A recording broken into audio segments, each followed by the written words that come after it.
Analysis of data, content analysis.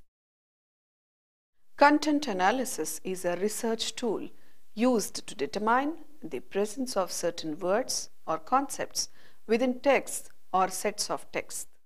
Researchers quantify and analyze the presence, meanings, and relationships of such words and concepts, then make inferences about the messages within the texts, the writers, the audience, and even the culture and time of which these are a part. Texts can be defined broadly as books, book chapters, essays, interviews, discussions, newspaper headlines and articles, historical documents, speeches, conversations, advertising, theatre, informal conversation, or really any occurrence of communicative language. Texts in a single study may also represent a variety of different types of occurrences, such as Palmquist's 1990 study of two composition classes, in which he analyzed student and teacher interviews, writing journals, classroom discussions and lectures, and out-of-class interaction sheets. To conduct a content analysis on any such text, the text is coded or broken down into manageable categories on a variety of levels: word, word sense, phrase, sentence, or theme, and then examined using one of content analysis basic methods: conceptual analysis or relational analysis. History of content analysis. Historically, content analysis was a time-consuming process. Analysis was done manually, or slow mainframe computers were used to analyze punch cards containing data punched in by human coders. Single studies could employ thousands of these cards. Human error and time constraints made this method impractical for large texts. However, despite its impracticality, content analysis was already an often utilized research method by the 1940s. Although initially limited to studies that examined texts for the frequency of the occurrence of identified terms, word counts, by the mid-1950s, researchers were already starting to consider the need for more sophisticated methods of analysis, focusing on concepts rather than simply words, and on semantic relationships rather than just presence. De Sola Pool, 1959. While both traditions still continue today, content analysis now is also utilized to explore mental models and their linguistic, affective, cognitive, social, cultural, and historical significance. Uses of content analysis. Now, an attempt is made in this section using some studies as examples to explain about the applications of content analysis. Those scholars from various disciplines such as social sciences, communications, psychology, political science, history, and language studies use content analysis. It is most widely used in social science and mass communication research. It has been used broadly to understand a wide range of themes such as social change, cultural symbols, changing trends in the theoretical content of different disciplines, verification of authorship, changes in the mass media content, nature of news coverage of social issues or social problems such as atrocities against women, dowry harassment, social movements, ascertaining trends in propaganda, election issues as reflected in the mass media content, and so on. One of its most important applications has been to study social phenomena such as prejudice, discrimination, or changing cultural symbols in the communication content. For example, Belson and Salter, 1948, in their classic content analysis study highlighted the media under representation of minority groups. They studied prejudice, a consistent discrimination against minority groups of Americans in popular magazine fiction. The content analyzed 198 short stories published in 8 of the popular magazines during the period 1937 to 1943 and discussed their findings under the broad categories such as the distribution of characters, their role, appearance, status, and their goals, which the authors further classified as head goals and heart goals. Types of content analysis. In this guide, we discuss 2 general categories of content analysis: conceptual analysis, relational analysis. Conceptual analysis can be thought of as establishing the existence and frequency of concepts, most often represented by words or phrases in a text. For instance, say you have a hunch that your favorite poet often writes about hunger. With conceptual analysis, you can determine how many times words such as hunger, hungry, famished, or starving appear in a volume of poems. In contrast, relational analysis goes one step further by examining the relationships among concepts in a text. Returning to the hunger example, with relational analysis, you could identify what other words or phrases, hunger or famished, appear next to, and then determine what different meanings emerge as a result of these groupings. Conceptual analysis. Conceptual analysis begins with identifying research questions and choosing a sample or samples.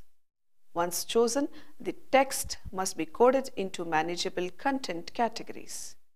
The process of coding is basically one of selective reduction. By reducing the text to categories consisting of a word, set of words or phrases, the researcher can focus on and code for specific words or patterns that are indicative of the research question. An example of a conceptual analysis would be to examine several Clinton speeches on healthcare made during the 1992 presidential campaign and code them for the existence of certain words.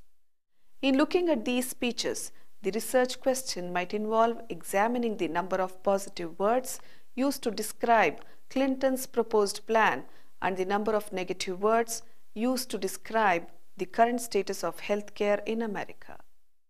The researcher would be interested only in quantifying these words, not in examining how they are related, which is a function of relational analysis. In conceptual analysis, the researcher simply wants to examine presence with respect to his or her research question. That is there a stronger presence of positive or negative words used with respect to proposed or current healthcare plans respectively? Relational analysis. As with other sorts of inquiry, initial choices with regard to what is being studied and or coded for often determine the possibilities of that particular study. For relational analysis, it is important to first decide which concept type will be explored in the analysis. Studies have been conducted with as few as 1 and as many as 500 concept categories. Obviously, too many categories may obscure your results and too few can lead to unreliable and potentially invalid conclusions. Therefore, it is important to allow the context and necessities of your research to guide your coding procedures. The steps to relational analysis that we consider in this guide suggest some of the possible avenues available to a researcher doing content analysis. We provide an example to make the process easier to grasp. However, the choices made within the context of the example are but only a few of many possibilities. The diversity of techniques available suggests that there is quite a bit of enthusiasm for this mode of research. Once a procedure is rigorously tested, it can be applied and compared across populations over time. The process of relational analysis has achieved a high degree of computer automation, but still is, like most forms of research, time-consuming. Perhaps the strongest claim that can be made is that it maintains a high degree of statistical rigor without losing the richness of detail apparent in even more qualitative methods. Approaches to content analysis. The kind of analysis that researchers employ will vary significantly according to their theoretical approach. Key theoretical approaches that inform content analysis include linguistics and cognitive science. Linguistic approaches to content analysis focus analysis of texts on the level of a linguistic unit, typically single clause units. One example of this type of research is Gottschalk, 1975, who developed an automated procedure which analyzes each clause in a text and assigns it a numerical score based on several emotional or psychological scales. Another technique is to code a text grammatically into clauses and parts of speech to establish a matrix representation, Carle, 1990. Approaches that derive from cognitive science include the creation of decision maps and mental models. Decision maps attempt to represent the relationship between ideas, beliefs, attitudes, and information available to an author when making a decision within a text.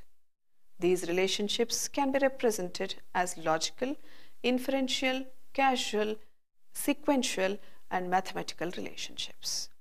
Typically, two of these links are compared in a single study and are analyzed as networks. For example, Hayes, 1987, used logical and sequential links to examine symbolic interaction.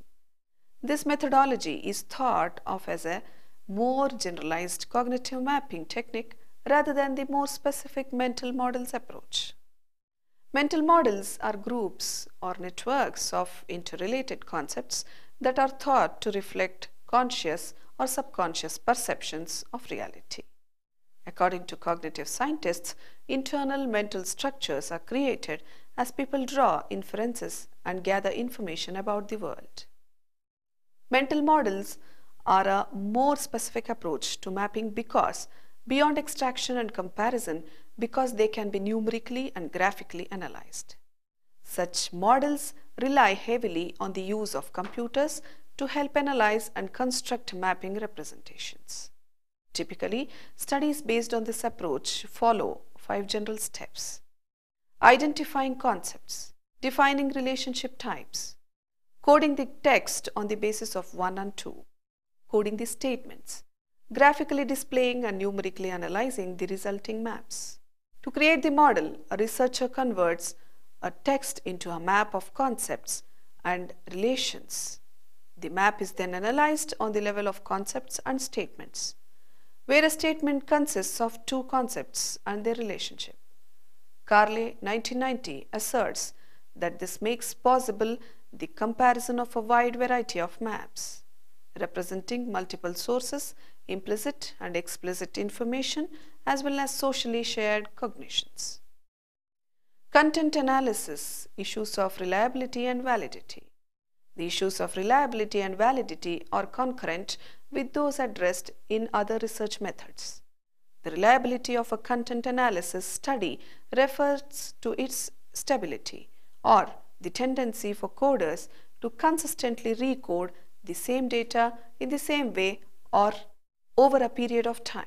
Reproducibility, or the tendency for a group of coders to classify categories membership in the same way, and accuracy, or the extent to which the classification of a text corresponds to a standard or norm statistically.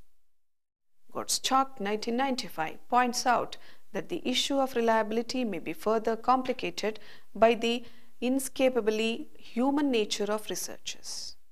For this reason, he suggests that coding errors can only be minimized and not eliminated.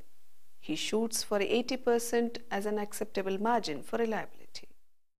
On the other hand, the validity of a content analysis study refers to the correspondence of the categories to the conclusions and the generalizability of the results to a theory. The validity of categories in implicit concept analysis, in particular, is achieved by utilizing multiple classifiers to arrive at an agreed upon definition of category. For example, a content analysis study might measure the occurrence of the concept category "communist" is presidential inaugural speeches. Using multiple classifiers, the concept category can be broadened to include synonyms such as red, Soviet threat, pinkos, godless infidels, and Marxist sympathizers. Communist is held to be the explicit variable, while red, etc. are the implicit variables. The overarching problem of concept analysis research is the challengeable nature of conclusions reached by its inferential procedures. The question lies in what level of implication is allowable. That is, do the conclusions follow from the data, or are they explainable due to some other phenomenon? For occurrence specific studies, for example, can the second occurrence of a word carry equal weight as the 99th? Reasonable conclusions can be drawn from the substantive amounts of quantitative data, but the question of proof may still remain unanswered. This problem is again best illustrated when one uses computer programs to conduct word counts. The problem of distinguishing between synonyms and homonyms can completely throw off one's results, invalidating any conclusions one infers from the results. The word mine, for example, variously denotes a personal pronoun, an explosive device, and a deep hole in the ground from which ore is extracted. One may obtain an accurate count of that word's occurrence and frequency, but not have an accurate accounting of the meaning inherent in each particular usage. For example, one may find 50 occurrences of the word mine, but if one is only looking specifically for mine as an explosive device and 17 of the occurrences are actually personal pronouns, the resulting 50 is an inaccurate result. Any conclusions drawn as a result of that number would render that conclusion invalid. The generalizability of one's conclusions then is very dependent on how one determines concept categories, as well as on how reliable those categories are. It is imperative that one defines categories that accurately measure the idea and/or items one is seeking to measure. Akin to this is the construction of rules. Developing rules that allow one and others to categorize and code the same data in the same way over a period of time, referred to as stability, is essential to the success of a conceptual analysis. Reproducibility not only of specific categories but of general methods applied to establishing all sets of categories makes a study and its subsequent conclusions and results more sound. A study which does this, that is, in which the classification of a text corresponds to a standard or norm, is said to have accuracy. Advantages and disadvantages of content analysis. Advantages. Content analysis offers several advantages to researchers who consider using it.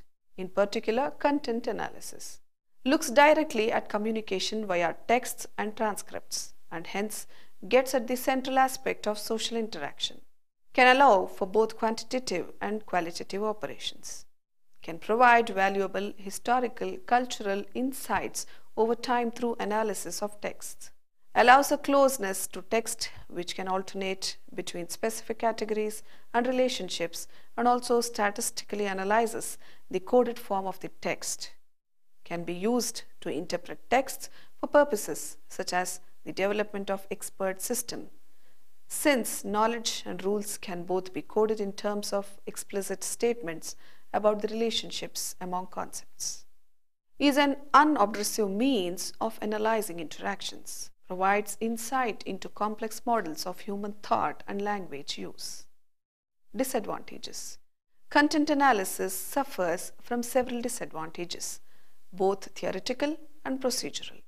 In particular, content analysis can be extremely time-consuming, is subject to increased error, particularly when relational analysis is used to attain a higher level of interpretation, is often devoid of theoretical base or attempts to liberally to draw meaningful inferences about the relationships and impacts implied in a study, is inherently reductive, particularly when dealing with complex texts tends too often to simply consist of word counts, often disregards the context that produced the text as well as the state of things after the text is produced, can be difficult to automate or computerize. What content analysis can do? It goes beyond the impressionistic observations about the phenomena and can help you make a quantitative expression about the phenomenon. That is, express it in numbers, in percentages, which will be more specific and objective. It is an unobtrusive research technique useful to study sensitive research topics. It is context sensitive and therefore can process symbolic meanings of data. Though predominantly seen as quantitative method, it can effectively capture qualitative content as well. The context sensitivity of the method will be useful in articulating the qualitative dimensions, such as, for example, the direction of coverage of news items as favorable or unfavorable. It is a safe method in the sense that if the researcher found that a portion of the necessary information was missing or incorrectly coded, it is possible to return to the text and supplement the missing data. This is not always possible in experimental or survey research. It can deal with large volumes of data. Processing may be laborious, but of late computers made the job fairly easy. It is a shoestring methodology which is typically labor intensive and requires minimum capital investment. What it cannot do? Its inferences are limited to the content of the text only. Similarly, symbols are processed and coded according to the attribution given by the researcher or coder. There is no guarantee that the sender or receiver shares the same attributed meaning. When it deals with semantic differences or differences in regard to the meanings of words, the findings can be less valid and reliable. It is argued that content analysis, which confines itself to counting the individual units and their frequency of occurrence, such as, for example, the number of times the word globalization appeared, may fail to capture the meaning or significance with which these symbols are used in the texts analyzed. The reliability and validity issues in content analysis still remain unresolved. The method cannot be used to test causal relationships between variables. Doing content analysis. Content analysis begins with a specific statement of the objectives or research questions to be studied. The researcher asks the question, "What do I want to find out from this communication content?" and frames the objectives for study. The researcher must therefore locate a source of communication relevant to the research question and ask questions that can be solved by content analysis. The objective of content analysis is to convert recorded raw phenomena into data, which can be treated in essentially a scientific manner so that a body of knowledge may be built up. In fact, the researcher who wishes to undertake a study using content analysis must deal with 4 methodological issues: selection of units of analysis, developing categories, sampling appropriate content, and checking reliability of coding. More specifically, studies using content analysis usually involve the following 6 steps: formulation of the research question or objectives, selection of communication content and sample, developing content categories, finalizing units of analysis, preparing a coding schedule.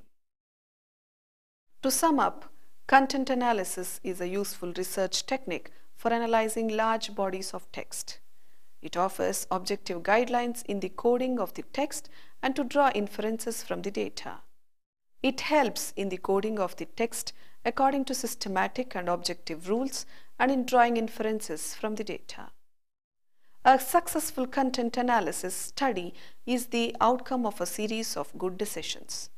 The process starts from the point of deciding whether the method is suitable to study the research topic under question. After clearly setting out the objectives of the study, the researcher proceeds to make decisions relating to units of analysis, developing content categories, sample and the sampling period, orienting coders, checking intercoder reliabilities, and selecting appropriate statistical designs for presenting results are some of the essential tasks which add rigor to the study.